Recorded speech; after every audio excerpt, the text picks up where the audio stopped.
कारण शिवसेना एकनाथ शिंदे यांच्या पक्षाच्या कार्यालयासमोर गोमाता आहे, तर त्यासोबतच 5 लाख रुपये किंमत असलेलं आहे या ठिकाणी गाई आणि वासराची जोडी देखील पाहायला मिळते। तर दुसरीकडे भाजपच्या कार्यालयासमोर देखील आता गोमाता पाहायला मिळणार आहे।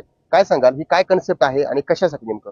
हे बघा, आपण सगळे हिंदू आहोत, आपला सगळा समाज हिंदू आहे आणि आपण सगळ्यांचीच आस्था देव आहे। त्याच्यामुळे आम्ही हे इतकं सुसज्ज कार्यालय करताना पण आम्ही भूमिपूजनाला पूजा केली, त्याच्यानंतर श्री गणेशाची स्थापना करून आम्ही याचं उद्घाटन केलं आणि आता आपल्याला आमच्या कार्यालयाबाहेर गोमाता आणि श्रीरामाचं मोठं कटआउट आपल्याला आज दिसेल। कारण गोमाता ही भारताच्या श्रद्धास्थान आहे। प्रभू रामचंद्र आमचा चरित्र मानस आहे आणि या दोघांच्या आशीर्वादाशिवाय कोणतंही यश आपल्याला मिळत नाही।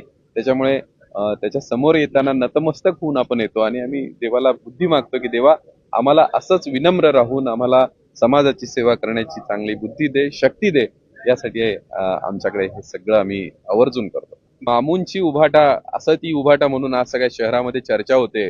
कर्मठ आपल्या शिवसैनिकाला आणि हिंदुत्व जपणाऱ्या शिवसैनिकाला हे त्यांनी ज्या सत्तेसाठी तडजोडी करणं लावलेल्या आहेत आणि हिंदुत्व सोडायला ते निघालेले आहेत, हे कोणत्याही शिवसैनिकाला रुचत नाही, पचत नाही, झेपत नाहीये।